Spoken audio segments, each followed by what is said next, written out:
Inamin ni Juan Gomez de Leaño na nalulungkot siya at hindi siya nasama dito sa final lineup ng Gilas Pilipinas. Pero ngayon, sabi nga nila ay move on na at kinakailangan lamang ay suportahan na nila ito. Medyo marami ang nagulat bakit itong si RJ Abarientos ang pinili at hindi itong si Juan Gomez de Leaño. Dahil kung titignan daw yung overall skills, mas nakalalamang itong si Juan Gomez de Leaño, lalo na pagdating sa assist, rebounding at iba pa. Pero ang sabi naman ng iba, mas pamilyar kasi itong si RJ Abarientos dito sa triangle offense ni Coach Tim Cone at yan ang dahilan kung bakit siya ang piniling kunin nitong si Coach. Natanggal din at hindi nasama doon sa final cut itong si Troy Rosario at si Jamie Malonzo. So sa ngayon, halos walang nabago dito sa lineup ng Gilas Pilipinas maliban dito kay RJ Abarientos. At asahan natin na magiging, sabihin natin, very intense yung pag-scrutiny ng mga tao dito sa lineup ng Gilas Pilipinas. Kaya kinakailangan talaga kung ikaw ang Gilas ay ipakita mo ang lahat para maipakita mo na talagang seryoso ka dito sa gagawin mo na pagpapanalo sa iyong roster. Kaya nga ngayon, kung ikaw tong Gilas Pilipinas, kinakailangan talaga nabantayan mong mabuti yung magiging laro nila para dito sa qualifiers dahil syempre, ma-judge ng mga tao yan. Sasabihin bakit hindi si ganito, si ganyan. At alam din naman yan ni Coach Tim Cone. Kaya kinakailangan siguraduhin nilang mabuti na magiging maganda talaga yung samahan ng mga players at pamilya na sila doon sa magiging role ng isa't isa. Dahil yan talaga ang kinakailangan ngayon para dito sa Gilas Pilipinas at mag-improve yung kanilang performance. Ngayon, sabi nga nila, nag-decide na si Coach Tim at ang coaching staff kung sino yung kukunin. So, suportahan na lang natin yung national team at tignan natin kung ano ang mangyayari. Samantala naman, itong San Miguel Beermen ayon doon sa mga lumalabas na reports na interesado raw na makuha ang serbisyo nitong si Jerry Kahanmisi mula dito sa Terra Firma Jeep at ang magiging kapalit naman yan ay si Jeron Teng. Medyo matagal na napapabalita na interesado itong San Miguel dito kay Hanmisi. Ever since pa actually, hindi pa napupunta sa Terra Firma itong si Hanmisi. Matagal na raw yung gustong kunin ng San Miguel Beer. Dahil naghahanap sila ng isa pang scorer lalo na at tumatanda na itong si Marshall Lassiter.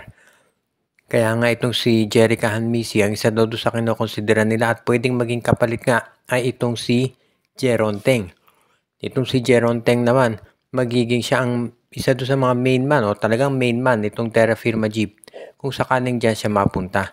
Alam naman natin kung anong kayang gawin ni Teng pagdating sa scoring, kaya malamang talaga ganyan ang mangyari. Maraming ang nagsasabi na itong si Jeron Teng hindi masyadong nabibigyan ng minuto dito sa San Miguel at mas maganda pa kung mapunta siya doon sa Terra Firma dahil at least doon magkakaroon siya ng minutes. Samantala naman si Jerry Kahanmisi, magkakaroon din niya ng minuto dito sa San Miguel dahil alam nga natin tumatanda na yung core lineup nito. Kaya sa ngayon itong SMB, asahan natin na magkakaroon yan ng major movement at itong ang pag-trade para kay Jerry Kahanmisi ang isa doon sa kanilang gagawin.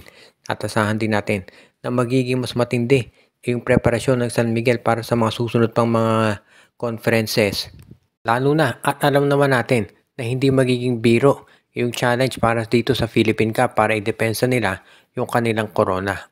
Kaya nga baka hindi lang itong pag-trade kay Jerry Kahanmisi ang gawin nitong San Miguel Beermen at meron pa silang ibang mga malalaking moves na planuhin. Yan ngayon ang aabangan nating lahat na kanilang gagawin.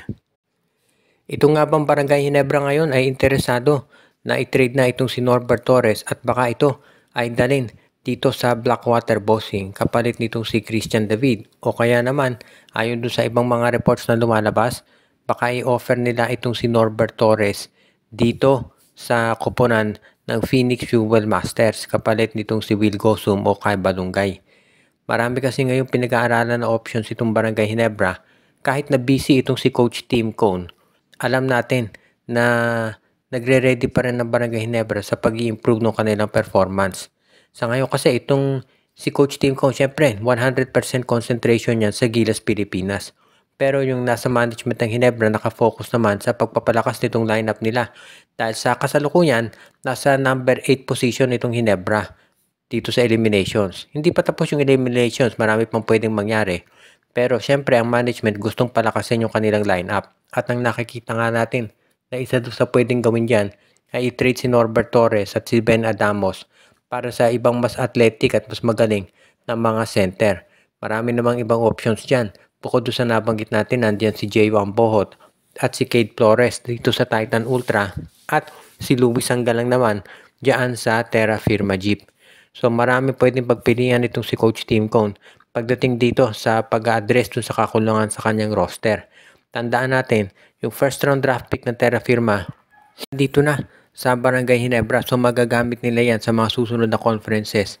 Lalo na kung gusto talaga nila na magkaroon ng mas malakas na lineup. Kaya isa lamang yan dito sa mga posibilidad natin nakikita para itong Barangay Ginebra ay mas maganda ang ipakitang sabihin nating posisyon pagdating dito sa kanilang roster.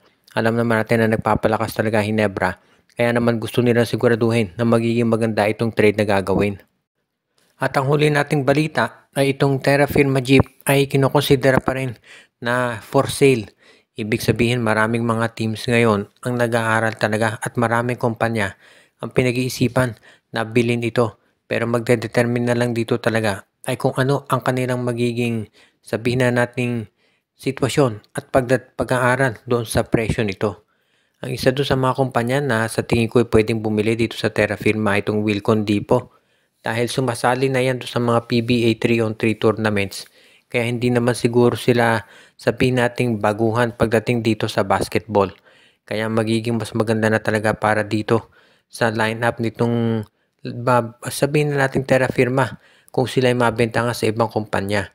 Itong kung sakasakali ng Terra Firma ay mabenta, maraming mga teams ang magkaka-interest na kumuha dyan.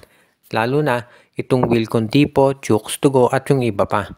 Magdedepende lahat na ito syempre kung ano mapagkasusunduan pagdating dito sa presyo. Tandaan natin, mahigpit ang PBA pagdating sa pag-evaluate nung sabihin natin financial capability ng bibili. Kaya nga itong sa Star Horse, natatandaan ninyo dapat bilhin niya ng Terra Firma hindi natuloy at yung sa Zamboanga Valientes ganun din. Ibig sabihin talaga gustong siguraduhin ng PBA na yung bibili dito sa Terra Firma Jeep ay financially capable talaga na mag-support at mag-maintain ng isang PBA team. Hindi biro yung gagastusin mo para magkaroon ng isang PBA team at kinakailangan syempre na pag-aralan nilang mabuti yan at siguraduhin na magiging very capable sila pagdating dito sa pagpapalakas ng lineup. At kinakailangan syempre ay gumawa sila ng isang competitive na basketball club para naman talagang maipakita sa mga fans at mag-draw ito ng interest para maging mas maganda yung reception doon sa product na kanilang ina-advertise dito sa PBA. Bago tayo magwakas ay batiin natin yung ating mga taga-subaybay.